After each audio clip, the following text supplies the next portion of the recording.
નમસ્કાર વિદ્યાર્થી મિત્રો, આપણે લાસ્ટ લેક્ચરમાં ગૌસનો નિયમ નું સૂત્ર, તેને અનુરૂપ નાના નાના એક્ઝામ્પલ અને તેના અગત્યના મુદ્દાઓ આપણે જોયા. હવે આ જ ગૌસના નિયમના ઉપયોગો શીખવાના છે. ઉપયોગો એટલે શું? તો આપણે એવી વાત કરી છે કે વિદ્યુત ક્ષેત્ર શોધવા માટે જો કોઈ પદાર્થ પર વિદ્યુતભાર વિતરિત થયેલો હોય તેની ગણતરી બહુ મોટી થઈ જાય છે. ત્યારે ગૌસના નિયમનો ઉપયોગ કરીને જો આપણે ગણતરી કરીએ તો ખૂબ જ સરળ બની જાય છે. તેવી જ ગણતરી તરીકે એના ઉપયોગો તરીકે આપણે ત્રણ ઉપયોગો લેવાના છે. તેમાંનો સૌથી પહેલો ઉપયોગ આપણે બોર્ડ પર લખેલો છે. એ શું છે? અનંત લંબાઈનો પાતળો, અનંત લંબાઈનો કયો છે? પાતળો, સીધો અને સમાન રીતે વિદ્યુતભારિત તાર છે. તાર કે જેના પર વિદ્યુતભાર મૂકેલો છે એના લીધે વિદ્યુત ક્ષેત્ર કેટલું મળે તે આપણે શોધવાનું છે. એ સમજવા માટે મેં તમને કીધું કોનો ઉપયોગ કરવાના છે. આપણે ઉપયોગ કરવાનો છે કોનો? ગૌસનો નિયમ. ગૌસનો નિયમનું સૂત્ર કયું યાદ રાખવાનું? તો બરાબર મેં લખી મૂકું છું. ફ્લક્સ ફાઈ બરાબર આપણે આગળ જે મેળવેલું તેને મેં સંકલનમાં લખું છું. સદિશ E ડોટ સદિશ ds. E એટલે વિદ્યુત ક્ષેત્ર અને S એટલે ક્ષેત્રફળ સદિશ is equal to q divided by epsilon naught. આ q વિશે વાત કરી કે તમે જે ગૌસિયન પૃષ્ઠ લાવો છો તેની અંદર કેટલો વિદ્યુતભાર છે તે વિદ્યુતભાર લખવાનો છે divided by epsilon naught. બરાબર? આનો ઉપયોગ કરીને આપણે આ વિદ્યુત ક્ષેત્ર મેળવવાના છે. બરાબર જોજો, સમજવાની ટ્રાય કરજો આપણે શું કહીએ છીએ તે. સૌથી પહેલું લખ્યું છે અનંત લંબાઈનો તાર. એટલે બોર્ડ ઉપર આપણે શું ડ્રો કરીએ છીએ? એક તાર ડ્રો કરી દઈએ છીએ.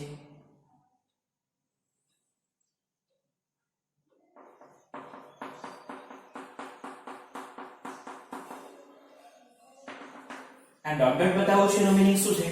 અનંત લંબાઈનો છે. કેવો છે? અનંત લંબાઈનો તાર છે. એના પર ધન વિદ્યુતભાર વિતરિત કરેલો છે. કેવો વિદ્યુતભાર વિતરિત કરેલો છે? ધન. પાતળો તાર છે તેના પર ધન વિદ્યુતભાર મૂકેલો છે. આખા પર મૂકેલો છે આપણે કહીએ છીએ. હવે બરાબર જોજો, આ તારથી ધારો કે કેટલા અંતરે? સ્મોલ r અંતરે એક બિંદુ કયું લે છે? બિંદુ P. આ બિંદુ P પાસે વિદ્યુત ક્ષેત્ર કેટલું થાય? બરાબર? આ અંતરે ખાલી આટલેથી જ પ્રશ્ન પૂછવામાં આવે. ધારો કે અહીં વિદ્યુતભાર q હોય તો જવાબ શું આવે? E is equal to kq divided by r². બરાબર? તો હું છે ને અહીંયા આ આકૃતિ સાથે બાજુમાં છે ને શું કહું છું એના વાક્ય આપી રહ્યો છું. આકૃતિમાં એક સમાન વિદ્યુતભારિત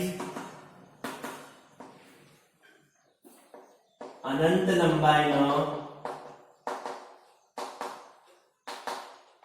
પાતળો સીધો તાર દર્શાવેલ છે. જો બોર્ડ ઉપર વાક્ય છે હું એટલા માટે લખું છું કે તમારે આજે કરતા જાઓ છો એ લખતા જવાનું છે. એ સમજવા માટે બોર્ડ પર લખું છું. બેઠા આજે વાક્ય લખવા એવું પણ જરૂરી નથી. આપણે જે કરીએ તે લખવાનું છે. બરાબર? આ તાર મૂકેલો છે. આ તાર પર સમાન વિદ્યુતભાર છે. સમાન વિદ્યુતભાર છે. બરાબર? તો આ તાર કેટલા પરિમાણો વાળો? એક પરિમાણ. પાતળો એટલે એક જ પરિમાણનો તાર થાય છે. તેના પર કઈ ઘનતા આવે? તો રેખીય ઘનતા કઈ આવે? લેમ્બડા આવે. બરાબર? આમ લખી શકાય. આ તાર માટે રેખીય વિદ્યુતભાર ઘનતા લેમ્બડા છે. આ એટલા માટે લેમ્બડા લેવાનું થાય કારણ કે આપણે શું બોલ્યું છે? ઘનતા પરથી આપણે આખા તારની વિદ્યુત ગણતરી કરી શકીએ છીએ. બરાબર? સેકન્ડ, અહીંયા તાર પર ઉગમ બિંદુ ધારો કે O લે લે. કોઈ બિંદુ O લે લે છે. O થી r અંતરે બિંદુ P. આ બિંદુ P પાસે વિદ્યુત ક્ષેત્રની વાત કરીએ તો જો તાર પર O થી સ્મોલ r અંતરે રહેલા બિંદુ P નો વિચાર કરો. બિંદુ P નો શું કરો? વિચાર કરો. એટલે O થી r અંતરે બિંદુ P આપણે વિચારીએ છીએ. બરાબર? ચલો, બિંદુ P પાસે વિદ્યુત ક્ષેત્ર કેટલું થાય એમ જ ખાલી વિચારીએ તો kq divided by r². વિદ્યુત ક્ષેત્રનું સાદામાં સાદું સૂત્ર બોર્ડ પર ખાલી બતાવું છું તમને. E is equal to kq divided by r². જો ખાલી q વિદ્યુતભાર હોય તો અહીંયા આખા પર વાત કરેલી છે એટલા માટે રેખીય ઘનતા લેમ્બડા લખી છે. પણ ધારો કે q હોય તો કેટલા થાય? kq divided by r², બરાબર. હવે ધારો કે આ જ તારથી બરાબર જોજો, આ જ તારથી આ તાર છે, ધારો કે મારા આંગળીએ તાર છે, તારથી r અંતર એ બતાવ્યું છે. હવે r અંતર આગળ આ બાજુ બધી બાજુ r અંતર બતાવી શકાય કે નહીં, એવું હું બોર્ડ પર બતાવું છું, પણ યાદ રાખવાનું એ કે છે આ બધી અલગ અલગ દિશામાં હશે, ખબર પડે તેવું નહીં હશે. ધારો કે આનાથી આ દિશામાં r અંતર એક બિંદુ કયું છે p ડેશ, કેવું છે બિંદુ p ડેશ. આ p ડેશ પાસે વિદ્યુત ક્ષેત્ર કેટલું થાય? ધારો કે આની વિદ્યુત બળ q હોય તો સેમ જવાબ આવે કે q r². ધારો કે એનાથી આ બાજુ બહારની દિશામાં, એટલે મેં આટલે બતાવું છું, ધારો કે p ડબલ ડેશ પાસે વિદ્યુત ક્ષેત્ર કેટલું હોય એ બી સેમ હોય. ધારો કે આટલેથી આ બાજુ બતાવું p ટ્રિપલ ડેશ પાસે કેટલું હોય એ પણ આટલું છે. એટલે આપણે જોવા જાય તો મને ફરતે આખું વર્તુળ ડ્રો કરીએ ફરતે, બરાબર. આ બોર્ડ પર ડ્રો કરેલું વર્તુળ એવું નહીં વિચારતા કે આમ ડ્રો કરવાનું નથી. આ તાર છે, તારની ફરતે રાઉન્ડમાં આપણે આ અંતરનું એક વર્તુળ ડ્રો કરીને બતાવેલું છે તમને, બરાબર, કે જેના બધા બિંદુ પાસે વિદ્યુત ક્ષેત્ર કેવું મળે? સમાન મળે. એટલે આમ લખી શકાય કે જો તારથી સ્મોલ r અંતરે રહેલા બિંદુઓ p dash, p double dash, p triple dash વગેરે પાસે વિદ્યુત ક્ષેત્રનું માન p જેટલું જ મળે છે. આપણે જેટલું યાદ રહે તેટલું લખવાનું, ટ્રાય કરવાની, બરાબર. એટલે વાક્ય શું કીધું છે કે p પાસે જે વિદ્યુત ક્ષેત્ર મળે છે બધા પાસે વિદ્યુત ક્ષેત્રનું માન એટલે મૂલ્ય કેવું મળે? એક સમાન મળે છે. અને દિશા પૂછવામાં આવ્યા હતા, બરાબર. આ ધન વિદ્યુત ક્ષેત્ર હંમેશા કેવું નીકળે? બહાર તરફ નીકળે. એ વિદ્યુત ક્ષેત્ર કઈ દિશામાં? ત્રિજ્યા ની દિશામાં. પણ કઈ બહાર દિશામાં? ત્રિજ્યા વળતી બહાર તરફ નીકળી શકાય. p પાસે વિદ્યુત ક્ષેત્રની દિશા ત્રિજ્યાવર્તી બહાર તરફ મળે છે. બિંદુ p પાસે વિદ્યુત દિશા કઈ મળે?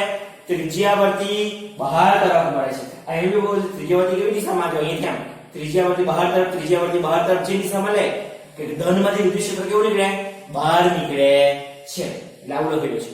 હવે કોઈને પ્રશ્ન એવો થાય કે તમે તો આટલીના વિદ્યુત ભારની વાત કરી, અહીંયા પણ વિદ્યુત ભાર તો છે ને, આટલે પણ વિદ્યુત ભાર તો છે કે નહીં, બરાબર. તો આટલે જો વિદ્યુત ભાર હોય, બરાબર, આટલે બિંદુ p1 લો.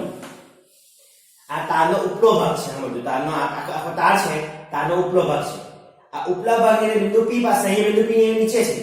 બિંદુ p પાસે વિદ્યુત ક્ષેત્ર કેટલું? તો ધન વિદ્યુત ક્ષેત્ર બહાર નીકળે તો આમ દિશામાં હોય કે નીચે દિશામાં? જો આ p1 ને લીધે વિદ્યુત ક્ષેત્ર p પાસે ક્યાં આવે? નીચેની દિશામાં આવે. તો એવી રીતે બિંદુ p2 ને નીચે ધારો કે p2 ને લીધે ક્યાં આવે વિદ્યુત ક્ષેત્ર? આ દિશામાં આવે. આ બેનો સદિશ સરવાળો જો કરો તમે તો જવાબ કઈ દિશામાં મળે? આ દિશામાં જ મળે છે. જવાબ કઈ દિશામાં મળે છે? આ દિશામાં મળે છે. એટલે હું આવા બે બિંદુ જેવા મળી જાય કે જેને લીધે વિદ્યુત ક્ષેત્ર કઈ દિશામાં મળે? તે બિંદુ પાસે ત્રિજ્યાવર્તી બહાર તરફ મળે છે, બરાબર. એટલે કદાચ કોઈ પ્રશ્ન થાય કે આને લીધે વિદ્યુત ક્ષેત્ર તો નીચે આવવાનું, આને લીધે વિદ્યુત ક્ષેત્ર ઉપર આવવાનું, છતાં પણ કેવો જવાબ મળે? આ બેનો સદિશ સરવાળો જવાબ આ જ મળે છે. એટલે ખાલી આપણે વાત કરી શકીએ આ માટે તાર પર રહેલા બિંદુઓ p1 અને p2 થી પરિણામી વિદ્યુત ક્ષેત્ર p પાસે ત્રિજ્યાવર્તી બહાર તરફ જ મળે છે. ત્રિજ્યાવર્તી કેવું તરફ મળે? બહાર તરફ જ મળે છે. તો બરાબર જોજો, આપણી આકૃતિ દોરી મેં ને વિદ્યુત ક્ષેત્રની વાત કરી છે. આપણે મેળવવાના છે વિદ્યુત ક્ષેત્ર. વિદ્યુત ક્ષેત્રની ચર્ચા કરી છે. વિદ્યુત ક્ષેત્ર પાસે બે વસ્તુ આવે, મૂલ્ય અને દિશા. મૂલ્ય એટલે માનની વાત કરી ગયા કે જો ધારો કે આટલે કયો, ધારો કે બોલું છું એટલે કયો કે q/r² એટલે કે q/r², આ બધા અંતર r લઈએ કે q/r² થાય. હું લખું o થી r અંતરના બિંદુ p પાસે વિચાર કરો, ત્યાંથી r અંતરના બિંદુ p dash, p double dash, p triple dash બધાની પાસે વિદ્યુત ક્ષેત્ર કેવું મળે છે? એક સમાન મળે છે. એટલે માન સમાન મળે છે. દિશા અહીંયા બતાવી કે ત્રિજ્યાથી બહાર, અહીંયા ત્રિજ્યાવર્તી બહાર, બધે અલગ અલગ આવે તો ત્રિજ્યાવર્તી કેવી તરફ? બહાર. એક કન્ડિશનમાં બી વિચાર કરી લીધો કે તાર પર બીજા કોઈ બિંદુ હોય તો તાર પર એટલે અન્ય બિંદુ માટે p1 અને p2 માટે જોઈએ તો બી જવાબ કેવો મળે? ત્રિજ્યાવર્તી બહાર તરફ જ મળે છે, બરાબર. આ જે ચર્ચા કરી પહેલી આકૃતિ પરથી કરી દીધી છે, બરાબર. હવે આપણે શું કરીએ છીએ? કોનો ઉપયોગ કરીને વિદ્યુત ક્ષેત્ર મેળવવાના છે? ગૌસના નિયમનો ઉપયોગ કરીને મેળવવાના છે. બરાબર? એટલે આટલી આગલી ચર્ચા આપણે લખવી જોઈએ, જેટલી યાદ રહે એ પ્રમાણે. હવે આપણે ફરી બીજી આકૃતિ લાવીએ.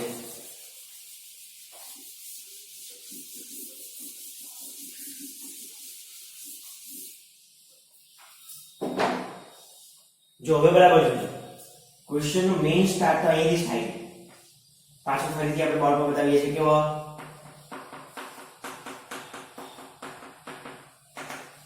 અનંત લંબાઈનો તાર. અનંત લંબાઈના તારથી r અંતરે આ તરફ r અંતરે આ તરફ બંને જગ્યાએ વિદ્યુત ક્ષેત્ર કેવું મળે? સમાન. એવું જ r અંતરે અહીંયા તરફ r અંતરે આ તરફ વિદ્યુત ક્ષેત્ર કેવું મળે? સમાન. એવું જ r અંતરે અહીંયા બધું વિદ્યુત ક્ષેત્ર કેવું મળે? સમાન મળે છે. આવા જે બિંદુ પાસે વિદ્યુત ક્ષેત્ર સમાન મળે એને જોડતો એક ગૌસિયન પૃષ્ઠ વિચાર કરવાનો છે. માટે જો બોર્ડ પર ગૌસિયન પૃષ્ઠ આપણે જોઈએ.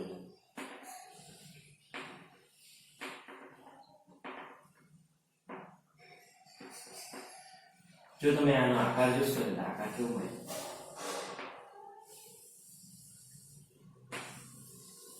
કેવો આકારનો ડ્રો કર્યો છે? નળાકાર. આપેલો એક તાર લઈએ, તારની ફરતે એક પાનું ને વીંટાળી દે. ખાલી એક પાનું આમ વાળી દેવું, કોર વાળી દેવું. તેના આકાર તાર પાનાના બધા બિંદુ પાસે વિદ્યુત ક્ષેત્ર કેવું મળવાનું? સમાન. કેમ કે બધા બિંદુ કેટલા અંતરેલા? r અંતરેલા છે. બરાબર? એટલે લખવાનું કે હવે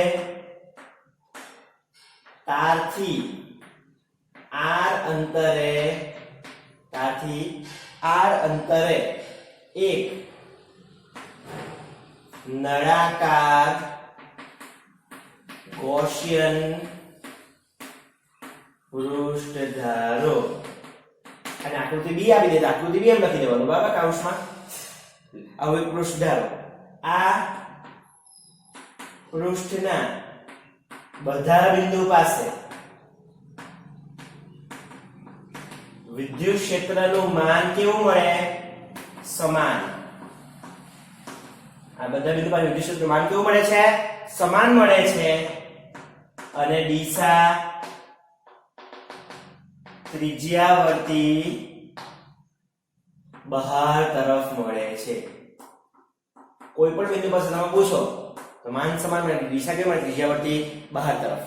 બરાબર? હવે તમારે ધ્યાન આપવાનું છે. બરાબર? મારે નિયમ વાપરવાનો કે ગૌસનો નિયમ. ગૌસના નિયમમાં વિદ્યુત ક્ષેત્ર અને ક્ષેત્રફળ સદિશ બે બતાવવાના છે. તો વિદ્યુત ક્ષેત્ર વિશે ખાસ જોજો. આપણે આખો ગોળાકાર પૃષ્ઠનો આ ભાગ લઈએ. આ ભાગ પર બિંદુ અહીં કોઈ બે બતાવું છું. બિંદુ P. હવે બિંદુ P બતાવ્યું. ચલો, ધન ને લીધે વિદ્યુત ક્ષેત્ર કેવી દિશા મળે? ત્રિજ્યાવર્તી બહાર તરફ મળે. એક જ બતાવું છું, ઉપલાની વાત કરી ગયા છે એટલા માટે. બરાબર? આકૃતિ દિશા બતાવી વિદ્યુત ક્ષેત્રની. હવે ક્ષેત્રફળ સદિશ બે એટલે હું પણ કેવું મળું? કોઈ પણ સપાટીએ લંબરૂપે બહાર તરફ. એટલે અહીંયાથી જો ક્ષેત્રફળ સદિશ બતાવે તો આ જ દિશામાં થાય ક્ષેત્રફળ સદિશ. એટલે લખું ds. એટલે નળાકારની જે વક્ર સપાટી છે, આ વક્ર સપાટી પર કોઈ પણ બિંદુ પસંદ કરી ઈ દોરો તો ds એ દિશામાં જાય. ધારો કે આ બાજુ દોરો તો ds આ દિશામાં જાય, આ બાજુ દોરો તો ds એ દિશામાં જાય. આખી વર્તુળ આ વક્ર સપાટી છે. આ વક્ર સપાટી બધે e અને ds બધે કેવો મળે? સમાન મળે. જ્યારે તમે અહીંયા વિચાર કરજો, જો આ નળાકાર છે, નળાકારને આમ ઊંધો કરી નાખીએ તો કેવો આકાર મળે? ગોળાકાર આકાર મળે. જો ધારો કે બતાવવું હોય તો બતાવી શકીએ છીએ.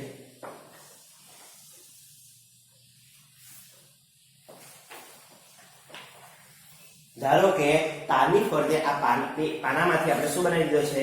આ નળાકાર. બરાબર? આ આકાર જોજો. આખો આકાર કયો છે? નળાકાર છે. વચ્ચેથી તાર પસાર થતો છે, એની ફરતે આખો રાઉન્ડ નો નળાકાર બનાવી દીધો છે. અહીં કોઈ પણ જગ્યા પાસે તમે વિદ્યુત ક્ષેત્ર પૂછો તો વિદ્યુત ક્ષેત્ર બી બહાર તરફ અને આપણે ક્ષેત્રફળ સદિશ બી બહાર તરફ. અહીંયા બી સેમ, બધે સેમ દિશામાં. પણ આ આકાર જુઓ, આ વર્તુળાકાર. આ વર્તુળાકાર ભાગ પાસે વાત કરીએ તો ક્ષેત્રફળ સદિશ કેવો? સપાટીને લંબ બહાર તરફ નીકળતો. તો જો અહીં ક્ષેત્રફળ સદિશ ઉપર તરફ નીકળે અને વિદ્યુત ક્ષેત્ર કયો? તો વિદ્યુત ક્ષેત્ર તો પ્લસ માંથી આમ જાય આમ ફરતે જાય કે. બરાબર? તો આ દિશા બતાવો તો બતાવી. જો E ની દિશા કઈ? અહીંયાથી આ દિશામાં. આ બાજુ બતાવો, આ બાજુ બતાવો, ગમે તે બતાવી શકાય. પણ ds ની દિશા કઈ? અહીંથી ઉપર તરફ. જો E ને ds બંને કેવા થાય? બીજા લંબ થાય. તેવું સેમ અહીંયા જો, અહીંયા બી તમે જોવા જઈએ તો E ની દિશા ds ની દિશા કઈ? અને લંબ તરફ. બરાબર?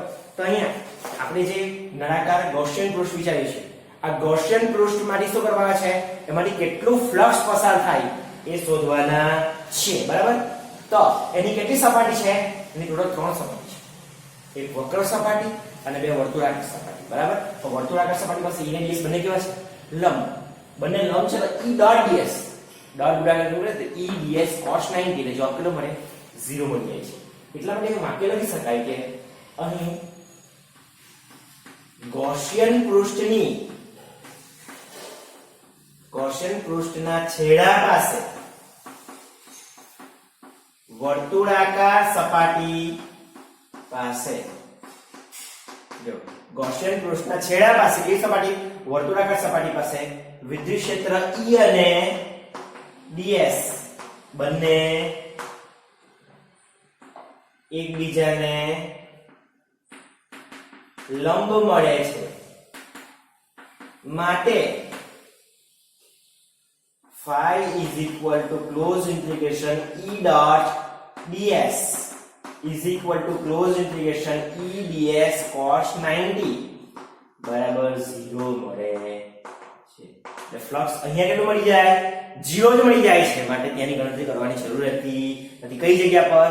આ ટેક્સ્ટબુક માં કેવું લખેલું છે કે આના છેડા પાસે, બરાબર, જેટલું ફ્લક્સ અંદર દાખલ થાય એટલું ફ્લક્સ બહાર નીકળે, ટોટલ ફ્લક્સ શું થાય છે? શૂન્ય થાય છે. એ વાક્ય પણ લખી શકો છો અથવા આકૃતિ પરથી આ સમજાવી શકો છો. હવે રહી ગઈ કઈ સપાટી? ખાલી વક્ર સપાટી. તો લખા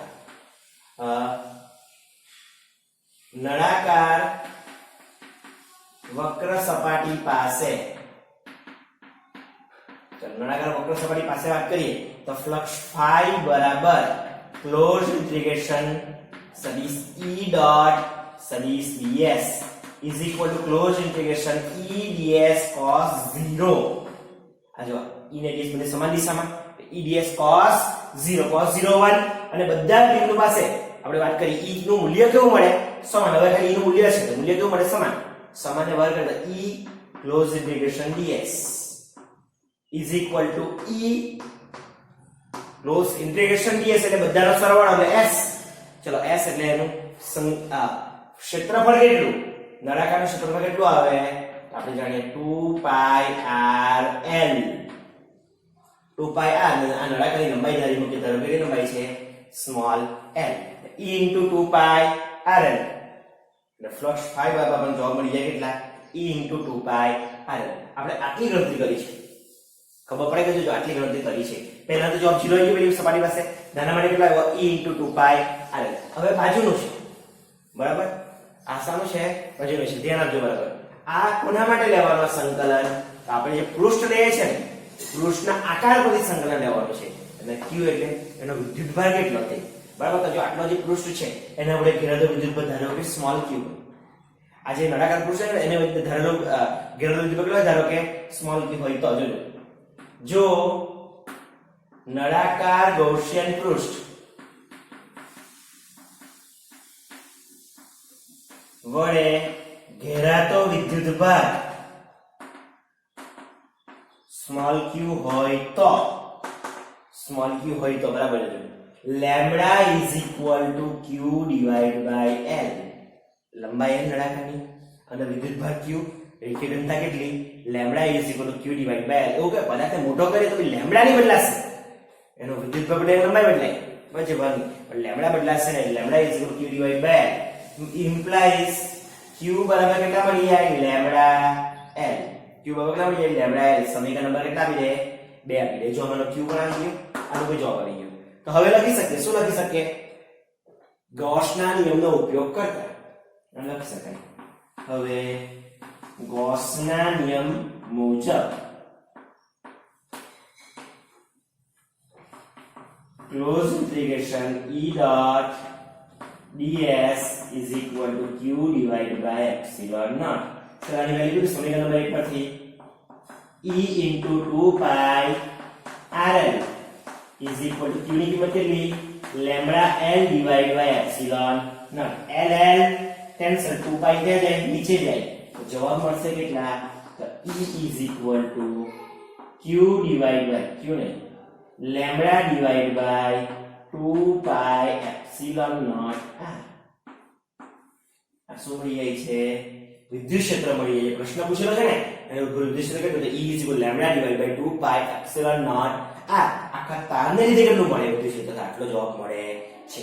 જેની દિશા કઈ જો દિશા લખો હોય દિશા સાથે તો દિશા સાથે આપણે લખી શકીએ સદિશ E is equal to lambda divided by 2 pi epsilon naught r બાજુમાં n cap બાજુમાં શું લખવાનું છે n cap જ્યાં n cap શું છે જ્યાં n cap શું છે તો n cap એટલે તારના સમતલને લંબ અથવા તારને લંબ સમતલ તારને કેવું લંબ સમતલ બહાર તરફ દિશામાંનો એકમ સદિશ બરાબર ટેક્સ્ટબુકમાં વાક્ય વાંચી લેજો તમને આ સૂત્ર મળ્યા પછી બેઠું વાક્ય મળી જશે તારને કેવા તારને લંબ સમતલ માં બહાર તરફ દિશાનો એકમ સદિશ એ n cap છે એ વાક્ય લખવું જરૂરી છે બરાબર તો અહીં આ રીતે આ ક્વેશ્ચન પૂર્ણ થાય છે આપેલા ક્વેશ્ચનો તમને એવું લાગશે કે બહુ ઘણું બધું લખેલું છે બરાબર તો હું જે બોલું તે સાંભળજો કે તમે છે ને એક બે વાર આને સમજવાનું વિચારવાનું ટ્રાય કરો આરામથી યાદ ખાલી ઇક્વેશન જોવા જશે ગણતરી આટલી ગણતરી છે બાકી ફક્ત ચર્ચા કરવાની છે આપણે બરાબર એટલે આ બાબત ધ્યાન પર રાખવાની રહેશે બરાબર તો આપણે અહીંયા ક્વેશ્ચન પૂર્ણ કરીએ છીએ